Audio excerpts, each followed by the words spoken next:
So welcome in INS online coaching class. सबसे पहले मैं कुछ बताना चाहता हूँ आपको कि एक हफ्ते से अपना वीडियो डाल नहीं सका मैं, क्योंकि थोड़ा सा इशू था, नेट का इशू था या लैपटॉप का इशू था, ऐसा हुआ। सेकेंड थिंग, मैंने ये भी ऑब्जर्व किया कि किसी ने मुझे टेस्ट के रिलेटेड कुछ क्वेश्चंस क्वेरी नहीं किए। इस एक हफ्ते में अदर एक्टिविटीज़ रिलेटेड, मतलब क्वेश्चन जैसा आपके कॉम्पिटिटिव लेवल के क्वेश्चंस होते हैं, कुछ ऐसे मतलब एडिशनल क्वेश्चन होते हैं, या आप लिनियर भी सी कोई आप चैलेंजिंग क्वेश्चन ले लो, नहीं सर हमने ये टास्क कंप्लीट किया है, ऐसा कोई भी दूसरे स्टूडेंट दिखा नहीं। मतलब यहाँ से मैं ऑब्जर्व कर रहा हूँ कि every students in depends on the teachers. Teacher कुछ करेंगे तभी हम कुछ करेंगे, ऐसा इसका उनका क्राइटेरिया हो गया है। ठीक है, तो कोई भी ट्यूशन, कोई भी जो ट्यूशन होती है या कोई भी अपना करियर होता है, कैसा होता है ना कि आपके टीचर्स आपको पढ़ाते तो हैं, बट आपका भी काम होता है कि उससे कुछ बेहतर करें। मतलब हमने जहाँ अगर आपको दो कंसेप्ट पढ़ा है, ठीक है, मैं क्या बोला आपको आगे की एक्सरसाइज मत करो ना, बट ऐसे रिलेटेड कुछ प्रॉब्लम्स है कि आपके पास जो आप सॉल्व करके दिखा रहे हो। No one is asking that out, no one discussion about the topic. Group पे देखा मैंने सारे कुछ इमोजीज भेज रहे हैं, मतलब मुझे समझा ही नहीं वेयर योर करियर गोज, आपका करियर जा कहाँ रहा है। ठीक है, you are in 10th standard, you don't have any seriousness in your life, तो how you could achieve better goal in your life, कैसे अचीव करोगे आप? तो ये अचीव करना कैसा है कि आपके हाथ में है। हम टीचर्स क्या करते हैं, पढ़ा देते हैं, बट करना नहीं करना ये आपके हाथ में होता है। इसलिए मैं सब आपके पास से एक्सपेक्ट करता हूँ कि नेक्स्ट टाइम से प्लीज़ ऐसा मत कीजिए। अगर इन द केस कुछ गैप होता है, क्योंकि कैसा होता है ये ऑनलाइन का इशू ऐसा होता है कि कुछ टेक्निकली प्रॉब्लम आ सकता है, कुछ भी आ सकता है, बट उस केस में आपको क्या करना है कि एक हफ्ते का टास्क में कुछ तो कुछ वर्क करना है, वो मुझे दिखाना है कि सर मैंने ये निकाल के दिखा, सर मैंने ये क्वेश्चन सॉल्व किए, सर मैंने इतना टास्क किया। ये आपकी लाइफ में बेनिफिशियल रहेगा। ठीक है, तो चलिए शुरू करते हैं। आज मैं जो सिखाऊंगा वो सिखाऊंगा सिर्फ टेस्ट के क्वेश्चंस। ठीक है, क्योंकि टेस्ट के क्वेश्चंस में बहुत से लोगों को कुछ क्वेश्चंस पे डाउट था। टेस्ट तो बहुत ईजी थी, बट लास्ट वाले कुछ क्वेश्चंस पे डाउट था, तभी मैं पूरी टेस्ट सॉल्व करके दूंगा और उसके बाद ऑटोमेटिकली आप भी टैकल कर लेंगे कि आपने कितने सॉल्व। और टेस्ट चेक मैंने नहीं किया वो लेवल से, रीज़न बताता मैं, क्योंकि एक हफ्ते में थोड़ा सा प्रॉब्लम था, तो उसके कारण मैंने वो टेस्ट को नहीं देखा। ठीक है, बट अगर मैं आपको सोल्यूशन दे दूँ तो ऑटोमेटिकली आप भी सोच सकते हो कि मैंने टेस्ट में क्या गलती किया। टेस्ट के सोल्यूशन चेक तो मैं जल्दी कर दूँगा आपको और बता दूँगा किसको कितने मार्क्स हैं। अब देखो, जैसा x + 2y पहला क्वेश्चन है हमारा, -5 = 0। Question number 1, choose correct alternate for each of the following questions. ठीक है, सबसे पहला क्वेश्चन x + 2y -5 = 0। सेकेंड वाला question -3x + 6y -3x - 6y + 15 = 0। अब देखो, अगर मैं आपको ये क्वेश्चन सॉल्व करके दूँ तो सबसे पहले आपको पता है कि x + 2y -5 = 0 आपका पहला इक्वेशन, इसको तो कोई प्रॉब्लम नहीं है। ठीक है, बट जो सेकंड इक्वेशन है वो आपको दिख रहा होगा 3x - 6y + 15 = 0। मतलब आप यहाँ से ऐसा कर सकते हैं 3x - 6y और ये +15 दिख रहा है आपको, वो वहाँ के लेके जाइए तो क्या हो जाएगा, -15 हो जाएगा। यहाँ से आप माइनस कॉमन ले लीजिए और 3 को कॉमन ले लीजिए, यहाँ से हो जाएगा x + 3 2 हो जाएगा 6y = -15। ये कैंसिल हो रहा है। ठीक है, बच क्या रहा है इक्वेशन, तो बच रहा है आपका x + 2y = यहाँ से अगर मैं 3 को कॉमन ले लूँ एंड 3 को डिवाइड कर लूँ, तो यहाँ से आपको देखो 3 को डिवाइड कर लिया तो 3 5 होता है 15। ये आपका इक्वेशन नंबर 2 एंड ये इक्वेशन नंबर 1। अगर मैं बात करूँ तो देखो, ये इक्वेशन और ये इक्वेशन हमको सेम दिख रहा है। कैसा, यहाँ पे x + 2y -5 = 0 लिख सकते हैं ना। और आपको पता है two equations are equal then they are parallel. Two equations are equal then हम क्या बोल सकते हैं, दे आर पैरेलल। एंड अगर वो पैरेलल है मतलब ही क्या देगा, आपको पता है, आपने ग्राफ में बना के दिखाया, the lines are parallel then gives no solution. ठीक है, क्योंकि दोनों भी इक्वेशन क्या दिख रहा है आपको, इक्वल दिख रहा है ना। और इसमें क्या, अगर दो इक्वेशन अगर आपको इक्वल दिख रहे हैं तो यहाँ से आप डायरेक्ट बोल दो कि ये पैरेलल है, पैरेलल है तो सॉल्यूशन नहीं मिलेगा। ठीक है, तो ये थोड़ा इजी क्वेश्चन था, कुछ नहीं था इसमें, बट इंपॉर्टेंट था थोड़ा कंसेप्ट, क्वेश्चन को थोड़ा सॉल्व करना था, बाकी कुछ नहीं। तो आई होप से बहुत लोगों ने इसको करेक्ट किया होगा। नेक्स्ट क्वेश्चन की ओर जाते हैं। नेक्स्ट क्वेश्चन का क्या बोलना है और कैसा इसका सोल्यूशन निकलेगा। नेक्स्ट क्वेश्चन बहुत इजी था, कुछ नहीं था इसमें। देखो यहाँ पे आपको सिर्फ डिटरमिनेंट दे दिया था 3 5 5 - 6। जब मैं इसे सॉल्व करूँ क्या हो जाएगा, -6 3 18 + 25। ओके, -18 + 25। ठीक है, तो -18 + 25 अगर मैं सॉल्व करूँ तो ये हो जाएगा प्लस, राइट, 6 3 18, एक्सट्रीमली सॉरी यहाँ पे माइनस आएगा क्योंकि डिटरमिनेंट सॉल्व कर रहे हैं हम, माइनस यहाँ पे 16, यहाँ पे आ जाएगा -20, सॉरी यहाँ से मिल जाएगा आपको 43, राइट, 43 मिल जाएगा। क्यों?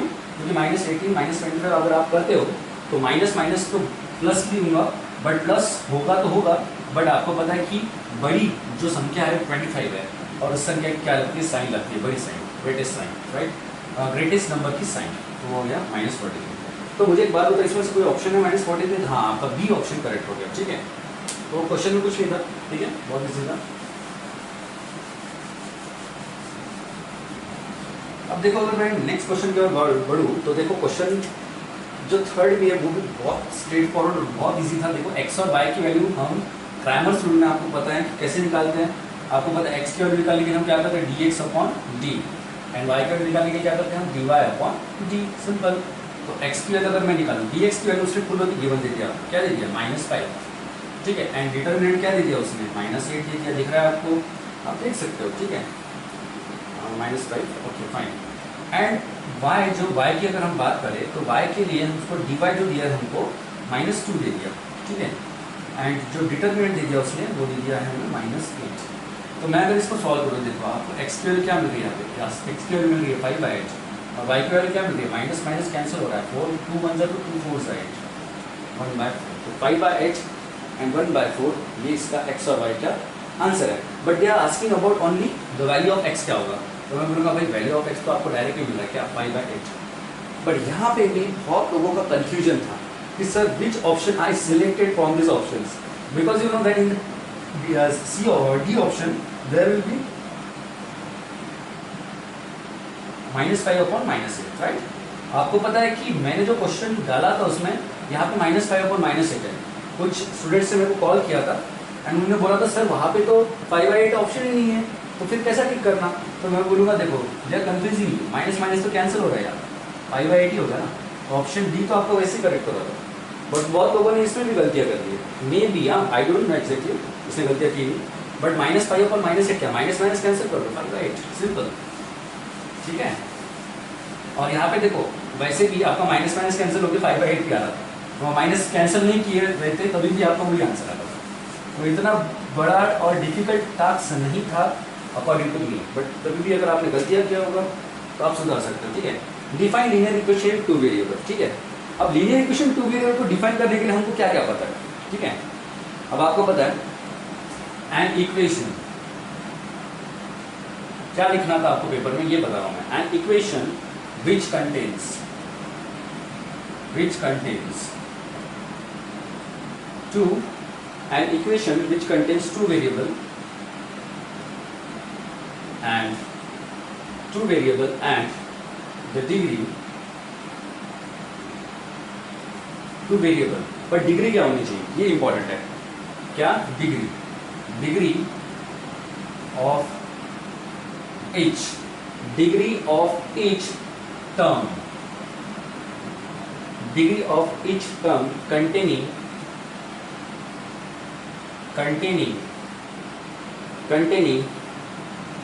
is 1, ठीक है, इज कॉल्ड लीनियर इक्वेशन। अब लीनियर इक्वेशन का जो इक्वेशन होता है, और आपको पता है कि जो हमारा जो जनरल फॉर्म होता है वो क्या होता है, ax + by + c = 0, और यहाँ से आपका a और b ये क्या होने चाहिए, not equal to 0, b is not equal to 0। हम बोलेंगे सर ऐसा क्यों हो रहा है, तो मैंने आपको इसके पहले भी एक्सप्लेनेशन दिया है। अगर आप a की वैल्यू 0 डालते हो तो यहाँ पे लीनियर इक्वेशन 1 वेरिएबल हो जाएगा, या फिर b = 0 डालते हैं तो लीनियर इक्वेशन 1 वेरिएबल हो जाएगा। अगर आप दोनों भी 0 डालते हैं तो c कांस्टेंट हो जाएगा। तो लीनियर इक्वेशन 2 वेरिएबल के लिए आपको पता है कि a और b ये 0 नहीं होने चाहिए, तो लीनियर इक्वेशन 1 वेरिएबल में चल जाएगा। लीनियर इक्वेशन 2 वेरिएबल हम सीख रहे हैं, इसलिए a और b ये नॉन जीरो होने चाहिए, ध्यान रखना है। एंड याद रखना डेफिनेशन में क्या बोलता है, an equation which contains two variable and the degree of each term containing is 1। मतलब उसका क्या बोलना है कि अगर आपका equation for example x + 2y = 3 होगा, तो आपका ये दोनों भी इंडिपेंडेंट वेरिएबल दिख रहे हैं आपको, ये दिख रहे हैं आपको वेरिएबल x और y, ये वेरिएबल की जो सर पे दिख रहा है आपको, ये क्या होना चाहिए, मतलब 1, मतलब डिग्री इसकी 1 होनी चाहिए।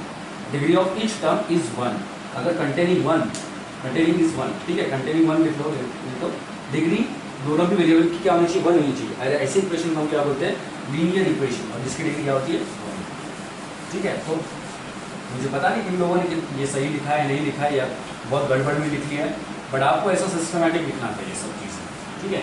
तो आई होप सो आपका सेकंड इक्वेशन तक तो आप आ ही गए होंगे। अब देखते हैं हम थर्ड वाला क्वेश्चन। थर्ड वाला क्वेश्चन क्या बोलते हैं?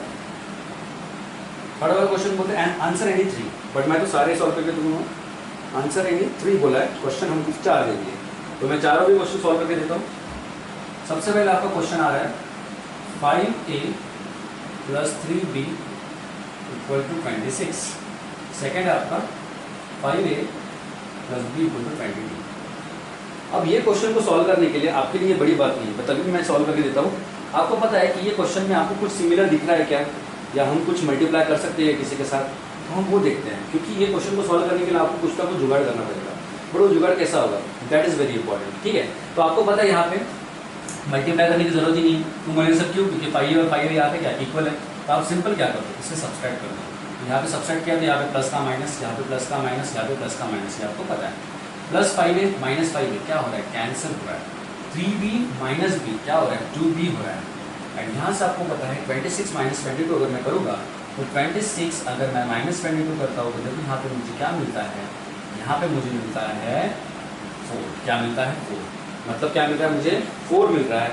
और आपको पता है यहाँ से अगर मेरा 4 आता है तो b इक्वल टू हो जाएगा 4/2, तो b इक्वल टू क्या हो जाएगा मेरा 2।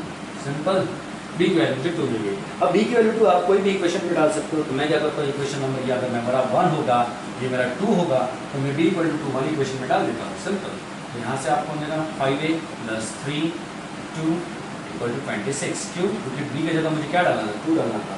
और यहाँ से तुम्हें मिलने वाली जो टर्म है 5a + 6 = 26, यहाँ से आपको 5a = 26 - 6, और यहाँ से 5a = यहाँ मिलेगा 20। एंड अगर आप यहाँ से a की वैल्यू निकालते हो तो a इक्वल टू तुमको डायरेक्ट ही मिल रहा है। यहाँ पे 5 को डिवाइड कर दो तो 5 4 20, तो a की वैल्यू आपको मिलेगी 4। सिंपल, तो यहाँ पे इसमें वही बोला था सॉल्व करना है, इसे कंपेयर कर लेना जो भी आपको लगे, बट इंपॉर्टेंट है यहाँ पे क्वेश्चन का सोल्यूशन डायरेक्ट। तो यहाँ पे a की वैल्यू 2 एंड सॉरी b की वैल्यू 2 एंड a की वैल्यू 4। आई होप सो यहाँ पे क्वेश्चन सॉल्व कर लिया होगा। ठीक है, तो ऐसे क्वेश्चन का सोल्यूशन था। नेक्स्ट क्वेश्चन की तरफ बढ़ते हैं। देखो नेक्स्ट क्वेश्चन में बहुत डिफिकल्ट नहीं है, बट इंपॉर्टेंट है क्वेश्चन का समझना, क्योंकि जब तक आप क्वेश्चन को समझोगे तब तक सॉल्यूशन नहीं आप समझ पाओगे कि कैसे निकलता है। ठीक है, तो नेक्स्ट क्वेश्चन देखो, डिटर्मिनेंट निकालने लगा था उसमें। क्या निकालने लगा था, डिटर्मिनेंट। और डिटर्मिनेंट जो वैल्यू दी थी वो दी थी 2/3, 5/2, 2/3, 1/2। अब इस क्वेश्चन को सॉल्व करने के लिए आपको पता है डिटर्मिनेंट कैसे सॉल्व करते हैं। सिंपल, क्रॉस करेंगे तो क्या हो जाएगी, 2/3 × 1/2 माइनस, ऐसे क्या हो जाएगा 2/3 × 5/2। ठीक है, तो इसको मल्टीप्लाई कर लेते हैं। सिंपल, ये 2/6 हो जाएगा, और यहाँ से क्या हो जाएगा 10/6। और आपको पता है कि डिनोमिनेटर अगर सेम रहे तो हम क्रॉस मल्टीप्लिकेशन नहीं करते हैं। तो डिनोमिनेटर अगर सेम रहे, क्रॉस मल्टीप्लिकेशन नहीं करते, तो हम क्या करते हैं, न्यूमरेटर का जो टर्म रहता उसमें सिंपल माइनस कर देते। क्या करते थे, माइनस। जब अगर मैं इसको माइनस करूँ तो मुझे क्या मिलेगा, देखिए 2 - 10 क्या मिलेगा, -8। तो मेरे सर आपने कैसा किया, देखो 2 - 10 है। जो बेसिक थिंग पता उन लोगों के लिए मैं करके देता हूँ, तो ये बहुत नीचे के लिए होता है। ठीक है, 2 - 10 क्या होता है, -8। ठीक है, यहाँ से -8 एंड यहाँ से डिनोमिनेटर में क्या आ जाएगा 6, क्योंकि 6 तो कॉमन होता है, क्रॉस मल्टीप्लिकेशन में आप ऐसा ही करते हैं। और यहाँ से आपको मिलने वाला जो आंसर है वो है, देखो 2 4 8, 2 3 6, एंड यहाँ से मान लो 2 4 8, 2 3 6, तो -4/3 is answer. I hope so आपने ये सॉल्व किया होगा। तो क्वेश्चन इज टू इजी, कुछ नहीं था इसमें। चलो तो आगे बढ़ते हैं। आगे बढ़ेंगे तो देखो क्वेश्चन नंबर आपको दिख रहा होगा थर्ड वाला, complete the following table, draw the graph. Graph तो मैं आपको ड्रॉ करके नहीं दूंगा, बट मैं आपको ये, क्योंकि graph is not possible to draw on this board, क्योंकि मेरे पास इक्विपमेंट्स नहीं है, बट मैं आपको ये ज़रूर बता सकता हूँ कि ये इसके वैल्यूज़ कैसे आएंगे। ठीक है, इसके वैल्यूज़ कैसे आएंगे, एक्स और वाई की ऑर्डर पे कैसे आएंगे। ठीक है, तो यहाँ से देख रहे होंगे आप, सबसे पहले आपको जो वैल्यू दी है वो 0 दी है, एंड कुछ इक्वेशन दे दिया उसने। क्या दे दिया इक्वेशन, देखो इक्वेशन बहुत दी, 3x - 6y = 3, और कोई इक्वेशन होगा 3x - 6y = 3। ओके, एक ही इक्वेशन दे दिया आपको उसने, नो प्रॉब्स। भर लेते हैं हम, इसको ग्राफ पे ड्रॉ करना था। यहाँ पे हम अगर x की जगह 0 डालें तो 3 × 0 - 6y = 3, तो यहाँ पे -6y = क्या मिलेगा आपको 3, और यहाँ से आपको मिलेगा 3/-6, और यहाँ से अगर आप निकालोगे तो y इक्वल टू 3 1 3 3 2 6, तो -1/2 इज द आंसर। तो when we are putting the x equal to 0 then we get -1/2, right? Simple, -1/2 आपको मिल जाएगा। बट अगर हम मूव करें नेक्स्ट इस पे, जब हम डालें x की वैल्यू उसने दे दिया, y की वैल्यू हमें दे दिया, x की वैल्यू तो हमको 0 दी तो उसके रिलेटेड हमने निकाल दिया है। और हम बात करें किसकी, हम बात करें वही इक्वेशन की, बट वैल्यू हमें इस बार y की वैल्यू 3 लेना है। यहाँ पे लिखेंगे हम 3x - 6y इक्वल टू, अगर मैं बात करूँ तो यहाँ पे आपको मिल गया 3, ठीक है। अब अगर मैं इसका सोल्यूशन निकालूँ तो सिंपल है, आपको क्या डालना है, y की वैल्यू 3 डाल देना है, तो 3x - 6 और यहाँ पे 3 इक्वल टू 3, और यहाँ से मिलेगा 3x - 6 3 होता है 18, यहाँ से 3, यहाँ से 3x इक्वल टू 3 + 18, और आपको पता है 3 + 18 अगर मैं बात करूँ 19 20 21 और 21, और यहाँ से आपको मिलेगा x इक्वल टू 21/3, और आपको 3 का टेबल आता है तो 3 7 से कितना होगा 21, तो x की वैल्यू आपको मिल जाएगी 7, सिंपल। अब यहाँ पे अगर ऑर्डर पेयर बनाओ तो मैं इसके पहले भी आपको अच्छे से समझा चुका हूँ, इस ऑर्डर पेयर कैसे बनाते हैं, x की वैल्यू पहले लिखते हैं, y की वैल्यू बाद में लिखते हैं। यहाँ से अगर मैं बात करूँ 7,3, तो सारी चीज़ें आपको समझ गई होगी, ठीक है। तो क्वेश्चन नंबर 3 भी अपना करेक्ट हो गया। अभी बात करते हैं 4th, और जो क्रैमर्स रूल से हमने सॉल्व करना था, किससे सॉल्व करना था, क्रैमर्स रूल से। चलो क्रैमर्स रूल से सॉल्व करते हैं इसे। क्रैमर्स रूल से कैसे आएगा, अब क्रैमर्स रूल का आपको पहली बार तो आप सुन नहीं रहे होंगे, क्रैमर्स रूल के बारे में इससे पहले भी आपको पता है, तभी मैं ये क्वेश्चन का सोल्यूशन आपको देना चाहता हूँ ताकि पता चले आपको आपने कितने मिस्टेक किया और क्या किया है, ठीक है। यहाँ से आपको 4x - 3y equal to 11 and 6x + 5y equal to 7। तो चलो करते हैं वर्क इस पर। और आपको पता है कि ये अगर क्वेश्चन होगा आपका, अगर मैं इसका सोल्यूशन लिखूँ, सोल्यूशन में सबसे पहले मैं क्या बोलूँगा, ax1 + by1 + c1 equal to 0 and ax2 + by2 + c2 equal to 0, ऐसा कंपेरिजन करूँगा। तो मेरा जो इक्वेशन है मैं इसको अगर मान लूँ 1 और इसको मान लूँ 2, तो यहाँ पे अगर मैं पहले इक्वेशन को इससे कंपेयर करूँगा तो यहाँ पे मुझे a की वैल्यू जो मिलेगी, ठीक है, यहाँ पे x2 को और y2 को ना देते हुए यहाँ पे मुझे आर्बिट्री को देना पड़ेगा, जो आर्बिट्री कॉन्स्टेंट्स रहेंगे। हम इसको नहीं देते आर्बिट्री कॉन्स्टेंट को, क्योंकि कैसा है यहाँ पे अगर मैं बात करूँ तो मुझे a1 और a2 की वैल्यू निकालनी है, ठीक है। यहाँ पे मैंने b1 लिख लिया, a2 लिख लिया, ओके। अगर मैं x1 और y1 की वैल्यू निकालता तो बात अलग है, यहाँ पे मुझे आर्बिट्री कांस्टेंट को इक्वेट करना है, इसलिए मुझे ऐसा कंपैरिजन करना पड़ेगा। यहाँ पे आपने एक स्टेटमेंट भी लिख लेना, कंपेयरिंग, क्योंकि बहुत से लोग मैं जैसा लिखता हूँ वैसे छाप लेते, कंपेयरिंग लिखना भूलना मत यहाँ पे, ठीक है। छापना ये गुनाह है, ठीक है, छापना नहीं, हमें समझ के लिखना है। कंपेयरिंग करने के बाद आपको ये लिखना है, ये इक्वेशन कंपेयर कर लेना है, इसे a1x + b1y + c1 equal to 0, a2x + b2y + c equal to 0। a1 की वैल्यू यहाँ पे है 4, और यहाँ पे अगर मैं a2 की वैल्यू b1 की वैल्यू करूँ, क्योंकि हमको पहले इक्वेशन को पहले लिखना है, b1 के लिए यहाँ पे क्या -3 एंड c1 के लिए यहाँ पे 11। बात करते हैं नेक्स्ट इक्वेशन की, तो यहाँ पे a2 आपको मिल जाएगा 6 एंड b2 मिल जाएगा आपको 5 एंड c2 मिल जाएगा आपको 7। चलो वर्क करते हैं। सबसे पहले तो हम क्या निकालते हैं, डिटर्मिनेंट। एंड जब भी हम डिटर्मिनेंट निकालते हैं तो डिटर्मिनेंट निकालने के लिए हमें क्या बोलता है कि आपके डिटर्मिनेंट के अंदर कौन से एलिमेंट्स है, कौन से नंबर होने चाहिए। तो मैं बोलूँगा a1 b1, आर्बिट्री नंबर बोलते हैं इसे, a1 b1 a2 b2। तो बताओ मुझे a1 और b1 की वैल्यू हमारे पास है क्या अवेलेबल, कहाँ है, कौन से, a1 की वैल्यू 4 है, a2 की वैल्यू 6 है, तो डाल देते हैं 4 6, यहाँ पे b1 के लिए आपको -3 और यहाँ पे आपकी 5। तो जब मैं इसका डिटरमिनेंट निकालूंगा, डी स्टैंड्स फॉर डिटरमिनेंट, ठीक है, तो निकालेंगे हम। तो 4 5 = 20, यहाँ पे क्रॉस करना है आपको ऐसा, 4 × 5 4 5 = 20, और यहाँ से प्लस और 6 3 = 18, तो ये -18 हो जाएगा। क्यों, क्योंकि 6 × -3, और आपको पता है 6 × -3 कर रहे हैं हम, तो यहाँ पे -18 मिल जाएगा, आपको ये चीज़ पता है। यहाँ से आपको क्या मिलेगा देखते हैं, यहाँ से आपको मिल जाएगा देखो 20 - 18, तो डिटरमिनेंट आपका क्या आ रहा है, डिटरमिनेंट आपका क्या है, सिंपल। डिटरमिनेंट आपका यहाँ से क्या मिल रहा है आपको, देखते हैं 5 4 = 20 एंड सिंपल। कुछ गड़बड़ तो नहीं हुई, ओके। यहाँ पे मैंने गड़बड़ नहीं, कुछ प्रॉब्लम तो नहीं है, बट ठीक है, कोई प्रॉब्लम। यहाँ पे आपको माइनस करना पड़ेगा, रीजन 5 4 = 20 एंड 6 3 = 18, और माइनस तो ऑलरेडी होता है, यहाँ पे प्लस हो जाएगा, ठीक है। ये चीज़ भूलना, क्योंकि कैसा है, देखो मैं वहाँ पे इसको मल्टीप्लाई तो कर दिया, डायरेक्ट माइनस से प्लस लिख दिया, बट डिटरमिनेंट आपको पता है कि बीच में साइन माइनस आती है, ठीक है। तो यहाँ पे 20 + 18 कितना होता है, 38 होता है, ठीक है। क्या होता है, 38, ठीक है। क्योंकि देखो माइनस माइनस क्या हो जाएगा, यहाँ पे प्लस हो जाएगा, ठीक है। तो यही आपको माइनस प्लस में ध्यान रखना है। जैसा मैं भूल सकता हूँ तो ऐसा आप भी भूल सकते, कोई गलती कर सकता है, ठीक है, समझ रहे हो। तो ये सब चीज़ें आपसे नहीं होना चाहिए बोलने का मतलब मेरा। तो 5 4 ज़ा 20, माइनस आपके साइन बीच में रहेंगे, एंड 6 3 ज़ा माइनस 18, ठीक है। तो माइनस माइनस प्लस 20 प्लस 18 होता है 38, ठीक है। तो चलो आगे बढ़ते हैं, आगे इसको बढ़ाते हैं इसकी गाड़ी को। यहाँ पे आपको dx निकालना पड़ेगा। तो dx निकालने के लिए आपको पता है मैं क्या करता हूँ, dx निकालने के मुझे x में c के कोएफिशिएंट्स c को डालना पड़ता है यहाँ पे c1 c2, एंड जो y जो हमारा y होता है, y को हमको वैसे के वैसे रखना पड़ता है b1 b2। मैं डालता हूँ वैल्यूज़, c1 c2 मेरे पास अवेलेबल है, क्या है c1 और c2 मेरे पास है 11 और 7, मैंने ऑलरेडी निकाल के रखे हैं। एंड b1 एंड b2 मेरे पास मैं बात करूँ तो b1 की वैल्यू मेरे पास है -3 एंड b2 की वैल्यू मेरे पास 5, ठीक है। तो चलो इसे सॉल्व करते हैं। 11 5 से 55 और ये हो जाएगा, सॉरी यहाँ पे देखो मैंने वापस प्लस दे रहा था, -7 3 21, और अगर मैं इसे सॉल्व करूँ तो 55 प्लस 21, 55 प्लस 21 अगर मैं बात करूँ तो यहाँ पे हो जाएगा प्लस, तो 55 प्लस 21 हो जाएगा 76, 5 प्लस 2 7 और 5 प्लस 1 6, राइट 76, ठीक है। तो यहाँ से आपको क्या मिला है, तो मैं बोलूँगा यहाँ से आपको मिला है dx, क्या मिला है, dx मिला है। अब ये तो dx की कहानी थी, बट अगर मैं बात करूँ किसकी, dy की, तो dy की कहानी क्या होगी। dy की कहानी के लिए आपको क्या करना पड़ेगा, यहाँ से dy निकालना पड़ेगा।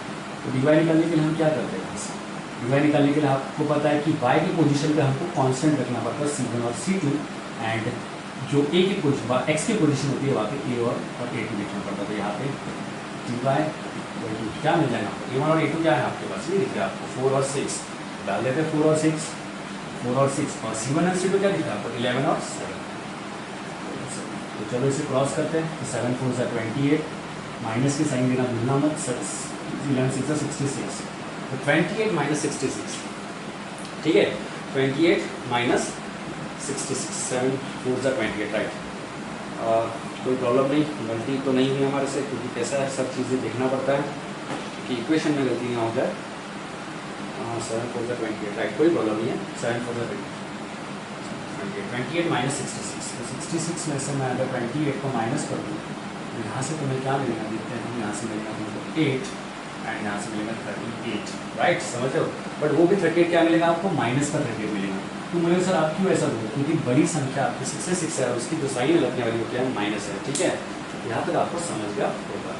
अब -38 तो आपका आंसर आ गया। अब ये 38 -38 जो आंसर आया वो किसका आंसर है, वो आपका है dy का आंसर, ठीक है।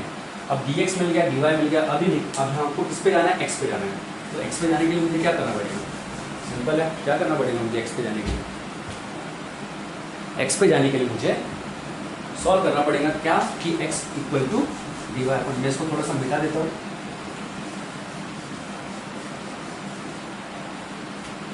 यहाँ पे x इक्वल टू क्या होता है मेरा, dx अपॉन d, y क्या होता है मेरा, dy upon d।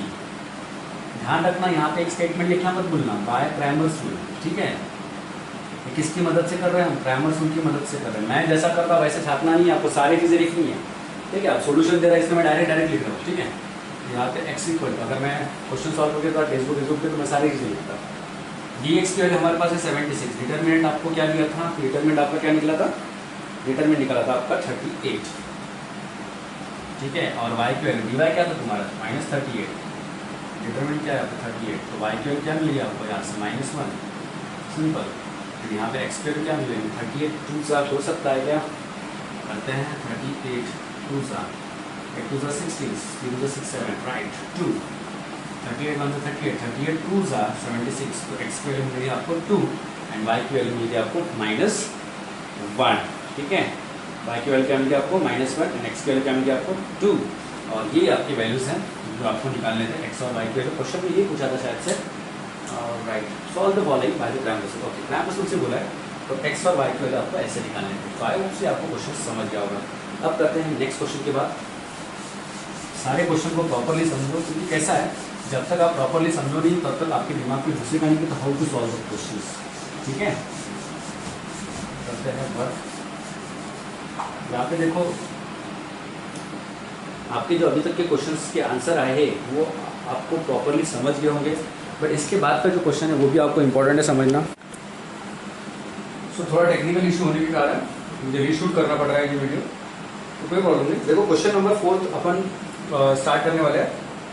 Question number 4 है क्वेश्चन नंबर 4 में बोला कि आंसर द फॉलोइंग एनीथिंग, इसमें से सॉल्व करना चाहिए। एनीथिंग था, बट मैं आपको चारों का भी सॉल्यूशन कैसे निकालते हैं इसका अप्रोच दे देता हूँ। सबसे पहले क्वेश्चन क्या बोला है, that is very important. Question क्या बोला है, the father age is 6 times his son age. Father की एज 6 टाइम्स है इसके सन के एज से। 6 टाइम्स मैंने आपको बोला जितने टाइम्स लगे उसको क्या करना पड़ता है, मल्टीप्लाई करना पड़ता है, आपको बोला था। तो सबसे पहले आपको क्या करना पड़ेगा कि दोनों भी जो एजेस हमको दिए है उस एजेस को कुछ कंसिडरेशन करना पड़ेगा। तो कंसिडरेशन कैसा रहेगा हमारा, late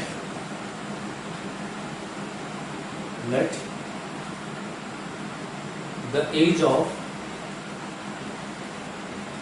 father be x, right, and the age of son dy। तो हमने क्या किया, x और y से हमने दोनों भी एजेस को दे दिए। जैसे आप फादर के एज को मैंने क्या लिया x एंड सन के एज को लिया y। अब यहाँ पे कंडीशन क्या है, सबसे पहले हम क्या करते हैं, कोई भी आपका एप्लीकेशन जो होता है लीनियर इक्वेशन टू वेरिएबल का, हम कंडीशन को, जो पहली कंडीशन थी उससे एक इक्वेशन बनाते हैं एंड फिर सेकंड कंडीशन थी उससे दूसरा इक्वेशन बनाते हैं। तो हम क्या बोलेंगे यहाँ पे, according to the first condition, according to the first condition. क्या है कंडीशन फर्स्ट, कि उसने बोला है the father age is 6 times his sons age. तो फादर की एज जो है, फादर की एज क्या है x, एंड वो 6 टाइम्स कितने हैं, सन्स की एज के, तो 6y हो जाएगा सिंपल। तो इसका जो इक्वेशन बनेगा वो क्या बनेगा, x minus 6y equal to 0। समझ गए, इसको इक्वेशन नंबर 1 लिख दीजिए। आपको जो लगे कोई प्रॉब्लम नहीं, आप ऐसा भी लिख सकते हैं, ऐसे भी लिख सकते हैं, ठीक है। तो ये आपकी फर्स्ट कंडीशन है। सेकंड कंडीशन क्या बोलता है, 4 years ago hence the father's, 4 years ago नहीं बोला है, सिर्फ 4 years बोला है, hence the father's age। ago नहीं बोला, ago बोलता था वो हमें माइनस करना पड़ता था, ठीक है। तो sorry 4 years before, 4 year before बोलते तो हमें माइनस करना पड़ता था, बट यहाँ पे अगो वगैरह कुछ नहीं बोला है, सिर्फ 4 years बोला है। तो ऐसे कंडीशन में क्या करना, मैं आपको बोल देता हूँ, अगर आपको ऐसे कंडीशन दी थी 4 years and hence the age of the father will be 4 times his son's age, तो आपको ऐसा लिखना पड़ेगा, जैसा ऐसा लिखना पड़ेगा 4 years hence the age of son will होगा।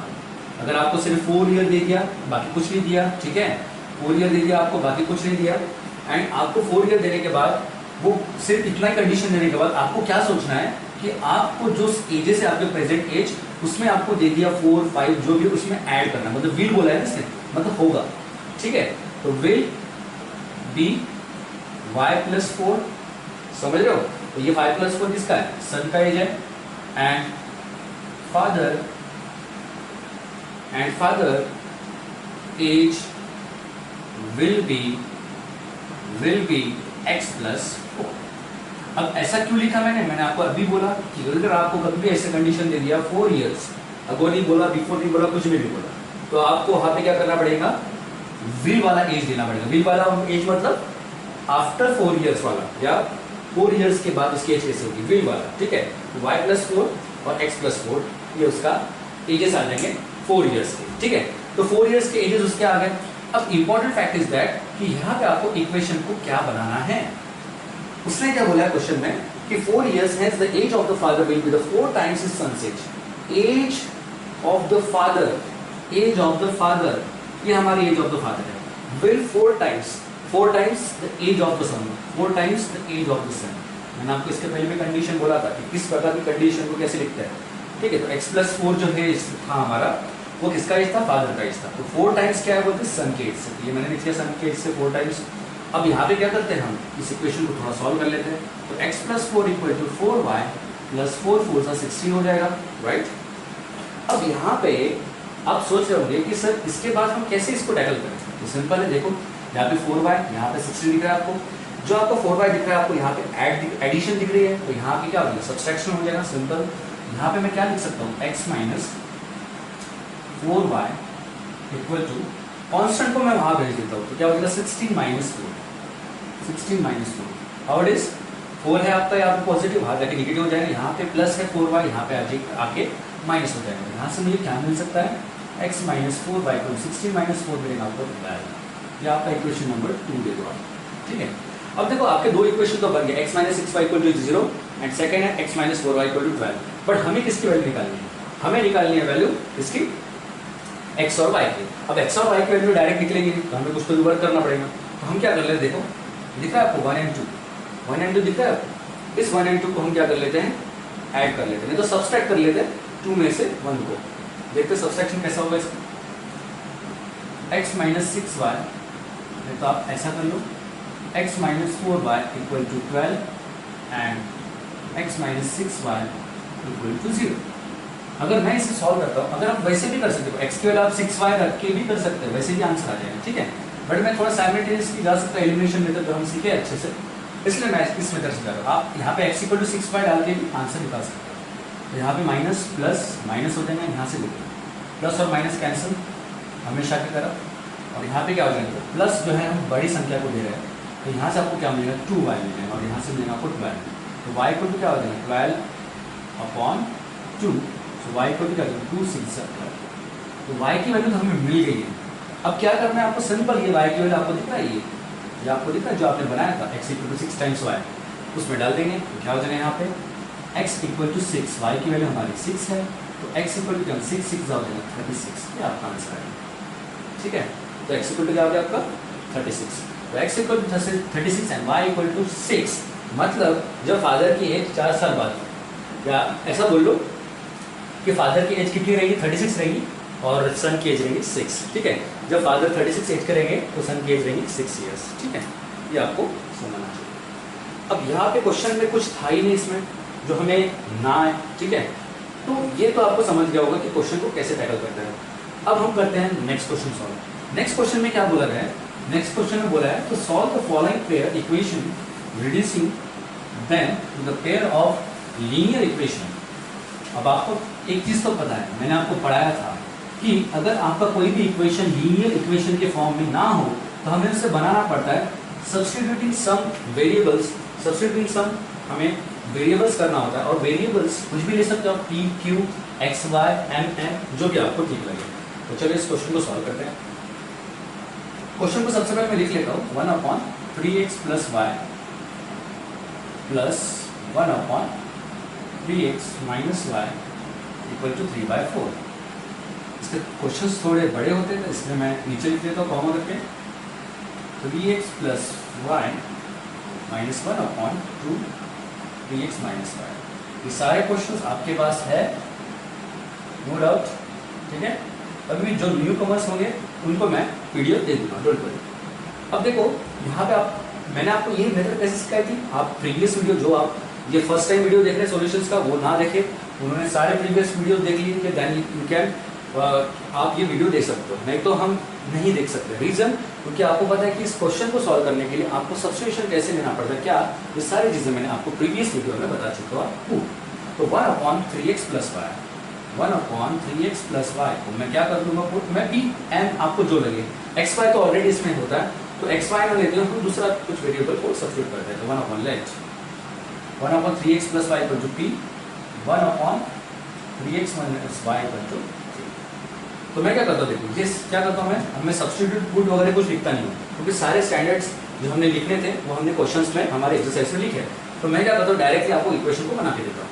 यहाँ पे 1/3x प्लस y की जगह हमें क्या रखना है p, यहाँ पे p plus 1/3x minus y की जगह हमें क्या रखना है q, तो q इक्वल टू क्या हो जाएगा 3/4। यहाँ तक मुझे नहीं लगता आपको कोई प्रॉब्लम है, ठीक है। बट इसके बाद की प्रोसीजर क्या रहेगी, दैट इज वेरी इंपॉर्टेंट, ठीक है।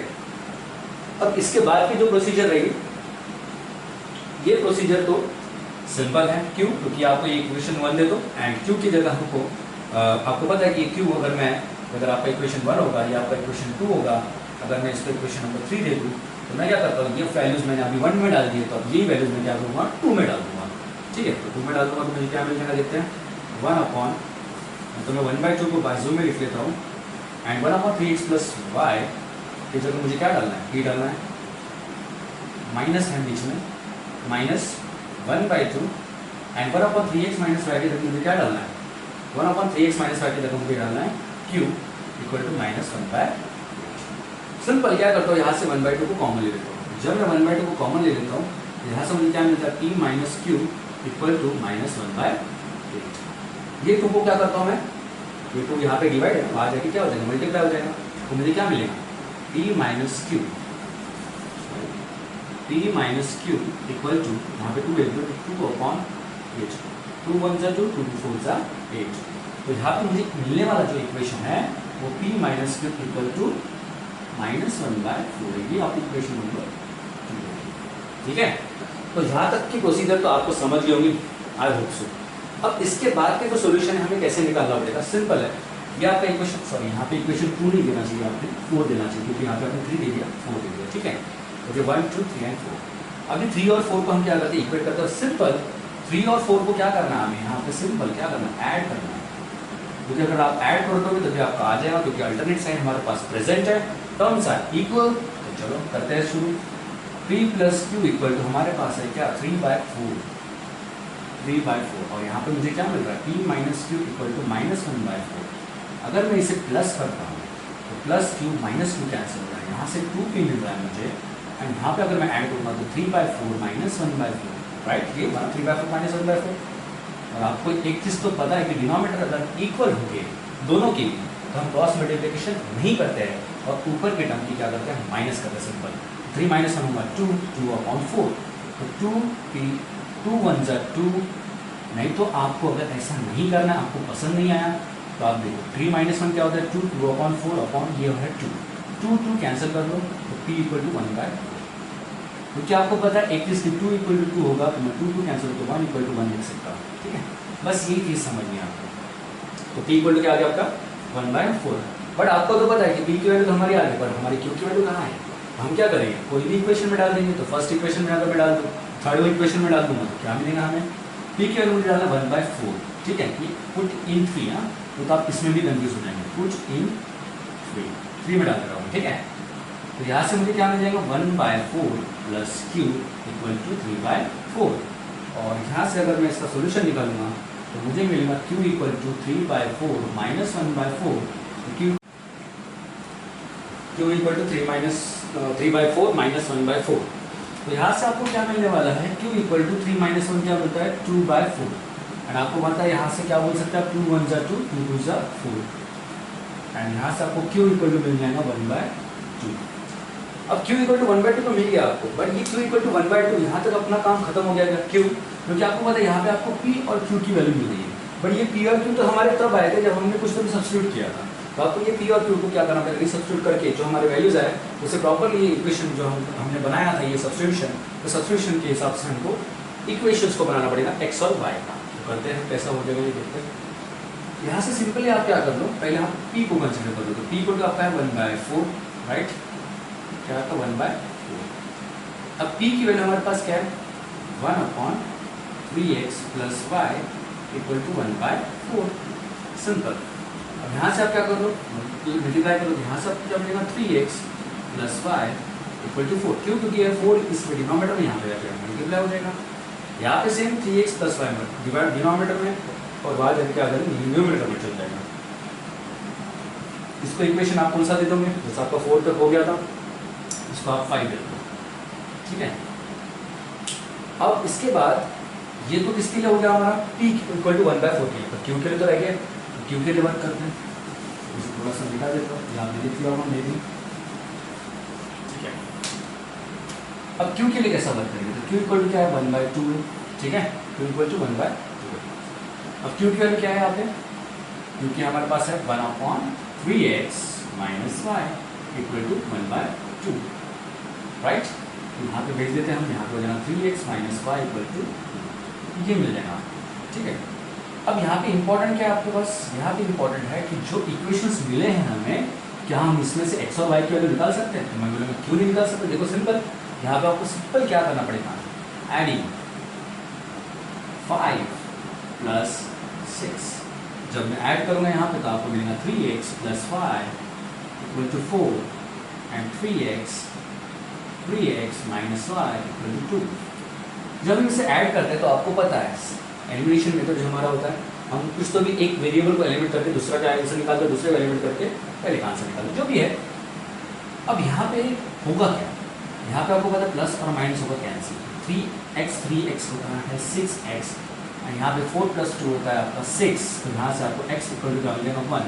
मैंने आपको बोला था इक्वलिटी में क्या होता है, 6 कैंसिल हो जाएगा और यहाँ पे बचेगा 1 होंगे, ठीक है, तो बोलेंगे 16 बचा, ठीक है, तो x equal to 1।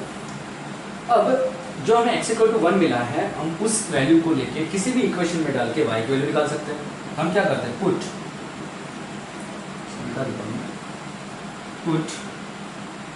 x equal to 1 इन 5। जब इसे मैं 5 में पुट करूंगा तो मुझे ये मिलेगा क्या, वो देखते हैं। तो x इक्वल टू 1 डाल देते हैं, तो यहाँ पे मिलेगा आपको 3 × 1 + y इक्वल टू 4।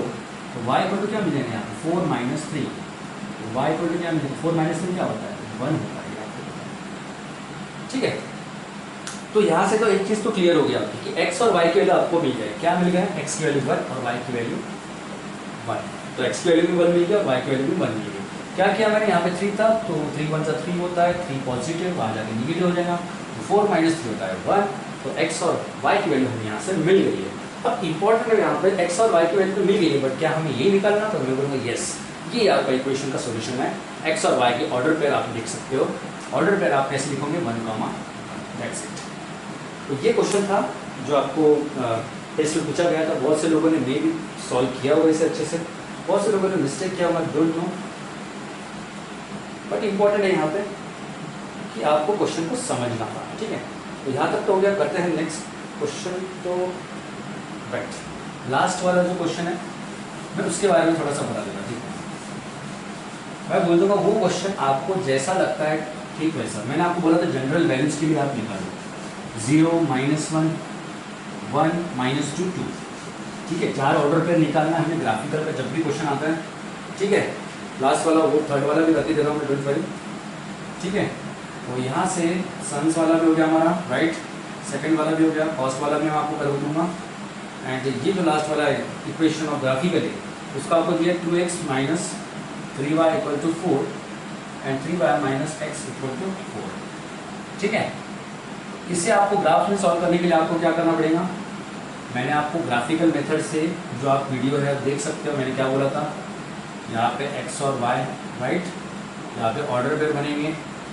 मैंने बोला था जनरल वैल्यू ले लो, 4 बनाना है हमें, ठीक है।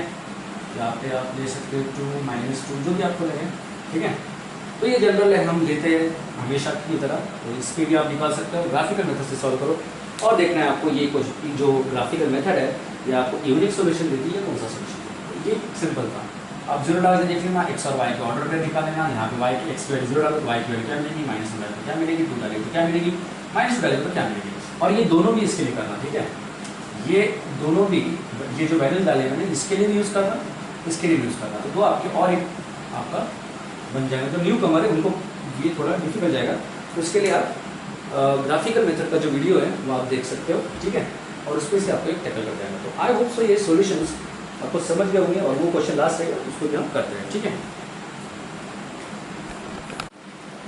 बहुत लोगों को वो कॉस्ट वाले क्वेश्चन में प्रॉब्लम था, तो वो कॉस्ट वाले क्वेश्चन का जो सॉल्यूशन है मैं आपको अभी देता हूँ। क्वेश्चन में बोला गया था the cost of 2 kg of the apples and the 1 kg of the grapes on a day was found to be 160 rupees, 160 rupees. तो मैं वो कंडीशन और कंडीशन कुछ नहीं लिखता, यहाँ पे डायरेक्ट सॉल्यूशन लिखता, और वो सॉल्यूशन में इक्वेशंस क्या बनते थे वो लिखता हूँ मैं।